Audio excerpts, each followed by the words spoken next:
Audio Jungle. Audio Jungle.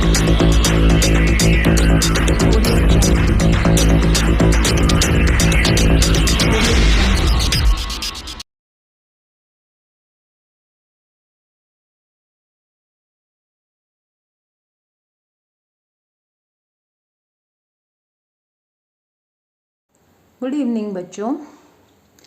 पिछले कुछ videos से हम भिन्न और दशमलव की जो प्रश्न इकाई है हमारी, इसमें भिन्नों के बारे में पूरे विस्तार से पढ़ चुके हैं। हमने इसकी प्रश्नावली किताब से भी कर ली है और उड़ान कार्य पुस्तिका, अन्य उदाहरण, बहुत सारे उदाहरण लेके आपको बहुत सारे वीडियोस बना के मैंने ये बता दिया कि भिन्नों को जोड़ते कैसे हैं, घटा कैसे करते हैं, विषम, उचित, अनुचित, सभी प्रकार के भिन्न। अब हम इसके दूसरे भाग पर चलते हैं जो कि है दशमलव।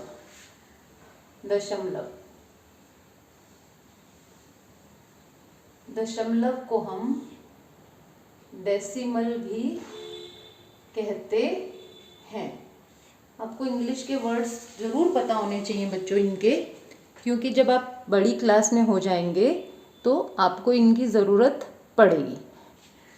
अब दशमलव जो है एक डॉट द्वारा, एक बिंदु द्वारा दर्शाया जाता है। दशमलव जो है एक बिंदु द्वारा दर्शाया जाता है। जैसे आपने कई बार कुछ संख्याएं, कुछ ऐसा पढ़ा होगा, जैसे किसी चीज़ का वज़न कितना है, 3.5 किलोग्राम, इस तरह से। या फिर कोई और जो चीज़ें होती हैं उनमें आपने पढ़ा होगा कि पैसों की बात करते हैं जब हम, तो मेरे पास 1 रुपया 50 पैसे हैं। तो यहाँ पर ये जो बिंदी है ये हमारी क्या है, दशमलव है।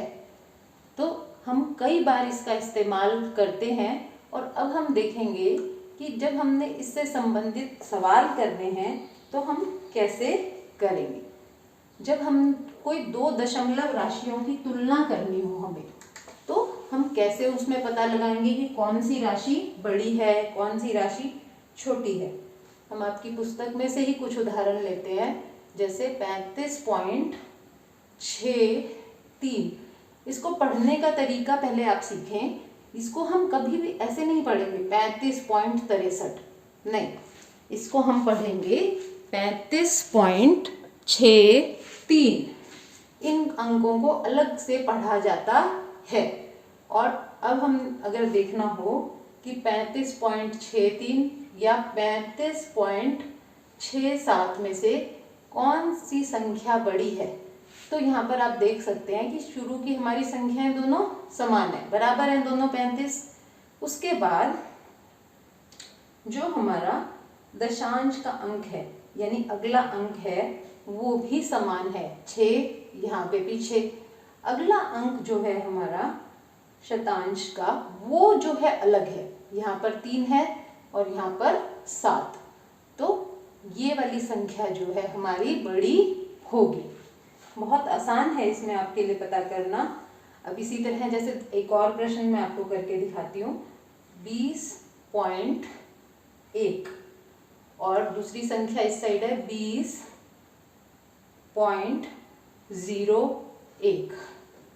अब दिखने में आपको ये बिल्कुल एक जैसी लग रही होंगी, पर ये एक जैसी नहीं है। यहाँ देखिए ये अंक तो हमारे समान है, 20 इधर है, 20 इधर है। उसके बाद इधर तो 1 है और इधर जो है हमारा दशांश का अंक वो क्या है, 0। तो 1 बड़ा है 0 से, तो ये संख्या हमारी बड़ी होगी। तो इस प्रकार से इनकी तुलना करना बहुत आसान है कि कौन सी संख्या बड़ी है और कौन सी छोटी। तो आप इसमें प्रश्नावली आपकी जो है बुक में भी हम प्रैक्टिस कर सकते हैं इसकी। पहला क्वेश्चन है आपकी एक्सरसाइज 2.5 का, कि क्वेश्चन नंबर 1 आपको यही बताना है इस प्रश्न में 0.5 या 0.05 बड़ा है। तो आपने बस अंकों का मिलान करना है, यहाँ भी 0 है, यहाँ भी 0 है, दशमलव से इस तरफ, और दशमलव के बाद यहाँ पर 5 है, जबकि यहाँ पर क्या है हमारे पास शून्य, तो 5 जो है शून्य से बड़ा है, तो ये जो संख्या है पूरी ये बड़ी है, यानी 0.5 जो है 0.05 से बड़ा है। ये इसका फर्स्ट पार्ट है। आगे के पार्ट आप इसके स्वयं करें।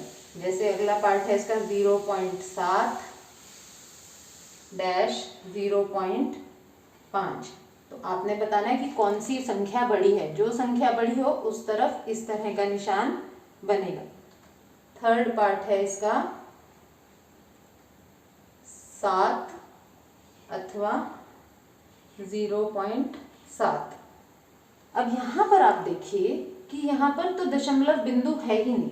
आप कहेंगे कि इस संख्या में तो कोई दशमलव बिंदु नहीं है, लेकिन ये एक पूर्ण संख्या है 7, और अगर किसी संपूर्ण संख्या के साथ दशमलव नहीं लगा हुआ तो इसका मतलब है कि यहाँ दशमलव बिंदु है जो हमें दिखाई नहीं दे रहा, और इसके बाद 0 है।